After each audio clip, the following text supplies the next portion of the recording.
경실련이 국토부 공무원 다수를 검찰에 고발했습니다. 저는 매우 용기 있는 행동이라고 생각을 합니다. 책임이 가장 큰 김현미 장관, 더 책임이 큰 김수현 전 청와대 정책실장을 고발하지 않은 것은 유감이지만 이 잘못된 정책을 만든 이 장본인인 고위 공무원들 책임을 묻는 것은 시민단체로서 당연히 해야 될 일을 하고 있다라고 생각을 합니다. 대다수 국민도 저와 같은 생각일 거라고 믿습니다. 국민들은 서울집값 폭등한 것이 정부가 제대로 정책을 하지 않아서 그렇다라고 생각을 하고 있습니다. 지난 19일 날 국민과의 대화를 하면서 시청자들한테 실시간으로 질문을 받았어요.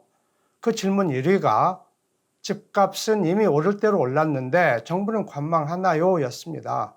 정부가 관망만 하고 정책을 제대로 하지 않아서 서울 집값 폭등했다, 이런 의미를 담고 있는 거죠. 그런데 대통령은 잘못했다, 미안하다, 이런 말 한마디 안 했어요. 전국적으로 집값이 안정됐다, 서울도 고가 일부 아파트만 올랐다, 지금 정부에서 부동산 정책 잘하고 있다, 이런 이야기를 했습니다. 정말 시청한 국민들 대다수가 속에서 열불이 났죠. 대통령이 잘하고 있다고 하니까 앞으로 서울 집값 계속 오르겠구나 라는 생각이 지배적입니다. 여론조사 결과를 보면 그렇게 나와 있어요. 그래서 경실련이 보다 못해서 자체 조사한 통계를 발표하고 자료를 냈어요. 그런데 국토부가 책임을 인정하기는커녕 오히려 공격적인 문구로 반박 자료를 냈습니다. 그 내용을 보면 거짓말이 정말 많습니다. 정말 화가 납니다. 어처구니가 없습니다. 그래서 그 자료가 거짓임을 보려고 합니다. 그래서 경실련이 이 정부에게 책임을 묻고 잘못된 것을 바로 잡는데 조금이라도 도움이 되기를 바란다라는 말씀을 드립니다. 국토부의 해명 자료입니다. 제목이 경실련의 땅값 추정은 국가통계와 배치되는 일방적 추정입니다 라고 말하고 있어요. 경실련의 발표 핵심이 서울집값 폭등한 문제 제기인데 이 국토부의 해명은 땅값 추정 쪽으로 이제 몰아가고 있는 것 같습니다. 내용을 보면은 일방적인 주장, 합리성이 결여됐다, 국가통계 신뢰성 무너뜨린다. 또 뒤쪽에 가면은 더 이제 공격적인 문구들이 나오는데 여론을 호도하고 있고 사회적 갈등을 조장하고 무책임한 주장이다 라고 이야기를 하고 있습니다. 경실련의 자료가 서울 집값 등에 관해서 초점을 맞추고 있으니까 이 국토부 해명 자료 중에서도 서울 집값 폭등에 관한 해명에 집중해서 그것이 거짓인지 아닌지를 밝혀보도록 하겠습니다. 이 해명 자료가 본문이 있고 뒤에 이제 종합 Q&A가 있습니다. 그 Q&A 3쪽에 보면 6번 경실련에서 임대등록 활성화가 투기 세력에게 꽃길을 깔아준 것이라고 비판하는데 임대등록 활성화가 투기 세력에게 꽃길을 깔아준 것이다. 저는 매우 정확한 표현이라고 생각을 합니다. 어떤 꽃길인지 정부 문서로 확인을 해보겠습니다. 임대주택 등록 활성화 방안이에요. 2017년 12월 13일 문재인 정부 첫 해 발표한 내용입니다. 집주인에 대한 혜택을 보면 지방세 감면 확대하고 임대소득세 감면도 확대를 해줘요. 이제 3번하고 4번이 중요합니다. 양도세 감면을 확대하는데 그 내용이 양도세를 70% 감면 또는 전액 면제를 해줍니다. 종부세 감면 기준 개선인데 그 내용이 합산 배제예요. 무슨 말이냐면은 10채를 소유하든 100채를 소유하든 종부세 계산할 때 한 채 한 채 따로따로 계산을 해요. 그래서 종부세를 전액 면제를 해주는 겁니다. 심지어 이제 건보료 부담까지 완화를 해주고 여긴 없지만 LTV DTI 규제도 적용을 배제해요. 그러니까 마음껏 대출 받아서 주택 투자하고 그 주택 임대주택을 등록하라는 거예요. 이 정도면은 꽃길도 어마어마한 꽃길입니다. 세금 거의 안 내도록 해주죠. 대출 규제 다 풀어준 거예요. 이 엄청난 꽃길을 투기 세력이 깔아준 이유가 국토부 이 해명 자료에 의하면 임대료 상승을 5%로 제한하고 의무 임대 기간을 설정했다라는 겁니다. 그래서 임차인의 거주 안정성이 보장됐다라고 주장을 하는 거죠. 임대료 1년에 5% 올리면 올릴 만큼 올린 거죠. 임대 기간이라는 것이 왜 필요한지 모르겠는데 집주인이 자기가 살지 않는 집 전세 놓는 거 당연하죠. 세입자를 위해서 놓는 거 아니죠. 자기 세 받으려고 하는 거예요. 그것을 마치 의무 임대 기간이 없으면 세를 놓지 않아서 임차인이 전세를 구하지 못하는 것처럼 이야기를 하고 있습니다. 실로 어이가 없는 변명이죠. 이 경실련 자료는 임대주택 등록 활성화 방안으로 임대사업자가 다주택자들이죠. 이 다주택자들에게 엄청난 세금 혜택을 제공했다라고 말하고 있어요. 아주 정확한 사실이잖아요. 국토부는 이제 해명 자료를 통해서 이 엄청난 세금 혜택을 제공하는 대가로 임대료를 연 5%만 인상을 하고 8년간 의무 임대를 하라라는 조건을 받아냈다라고 해명을 해요. 실로 어이가 없습니다. 실 사례를 들어보겠습니다. 이제 얼마 전 기사에서 이 강남에 있는 아크로 리버파크라는 아파트에서 84제곱미터가 15억 올랐다라는 기사가 있어서 제가 국토부의 실거래가를 확인해 봤습니다. 2017년 5월에 19억에 거래가 됐습니다. 실로 고가지요. 그런데 한 달 전인 2019년 10월에 34억으로 15억이나 폭등을 했습니다. 그런데 이 19억이면은 뭐 고가인데 84제곱미터는 그 임대주택 등록 활성화 방안에서 임대주택 등록으로 허용을 해줬어요. 그러면 이제 어떤 사람이 그곳에 세 채를 매입을 했다면, 그리고 임대주택 등록을 했다면, 그러면 시세 차익이 45억이 발생했겠죠? 그 45억 시세 차익에 대해서 8년 보유하면은 양도세를 4억 5천만 내면 됩니다. 10%만 내면 돼요. 10년 보유하면 그것마저 전액 면제를 해주고 있습니다. 실로 엄청난 세금 혜택을 부여하는 거예요. 이런 세금 혜택이 어마어마하니까 이 돈 많은 사람들, 특히 강남에 있는 부자들이 앞다퉈서 주택을 매입을 하고 임대주택을 등록을 했어요. 국토부가 발표한 자료를 통해서 얼마나 많은 주택을 매입을 했는지 확인을 해보겠습니다. 국토부 보도자료입니다. 2018년 상반기에 임대사업자 7만 4천 명이 17만 7천 채를 신규로 등록했다. 작년 동기 대비 각각 2.8배 및 2.9배 증가했다. 엄청난 세금 혜택을 제공하니까 임대주택 등록이 1년 전에 비해서 2.9배 증가했다라고 국토부가 밝히고 있어요.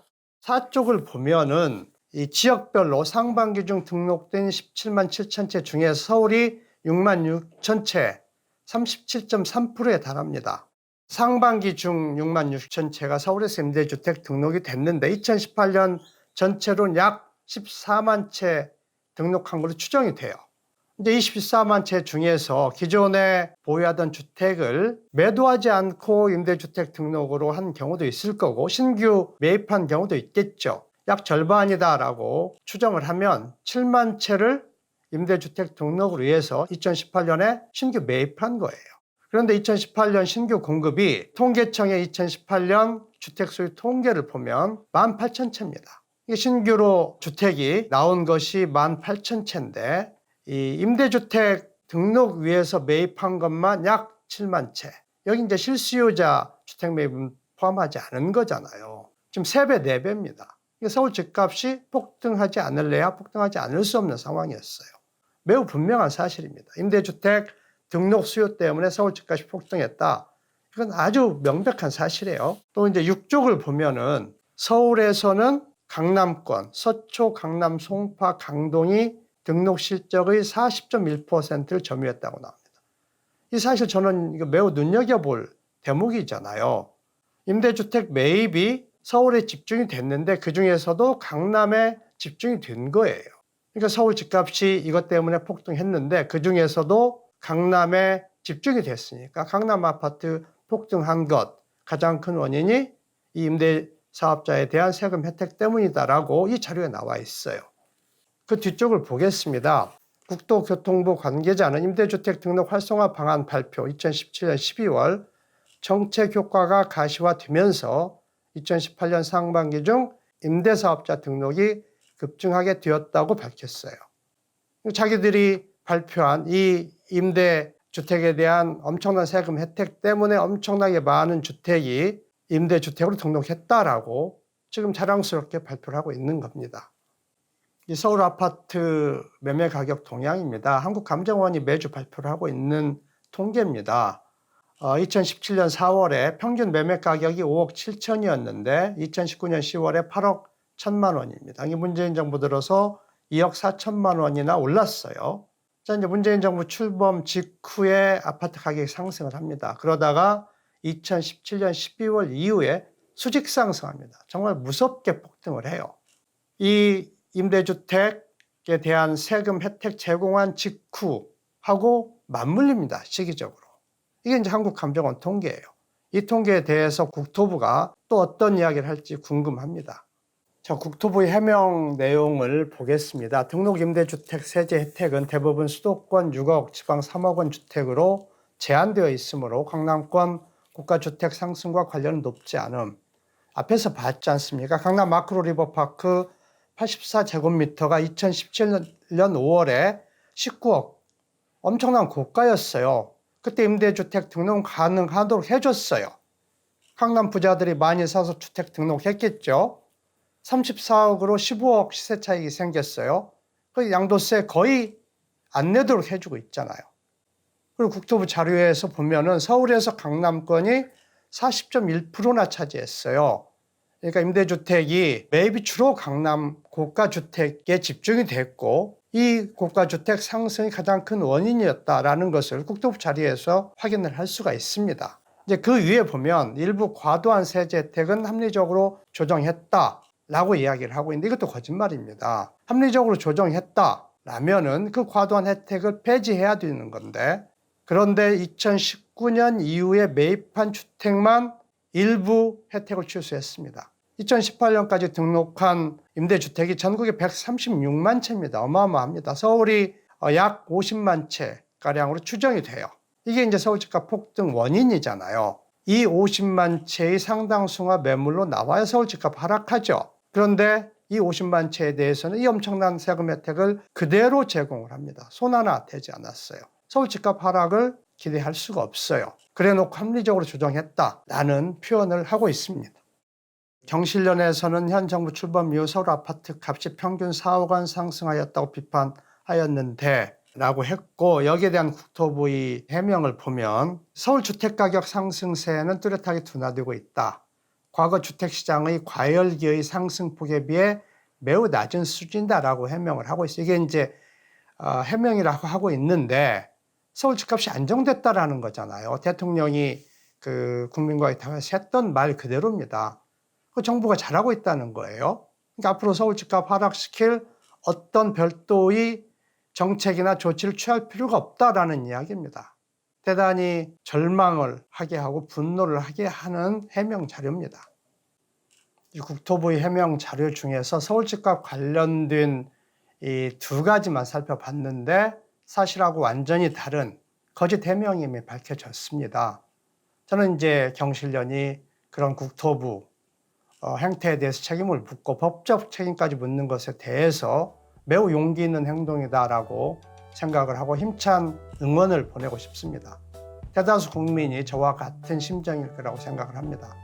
경실련이 하는 이 서울 집값 폭등으로 고통받는 국민을 대변한 이런 행동, 여기에 대해서 많은 국민이 동참을 할 것이라고 굳게 믿습니다.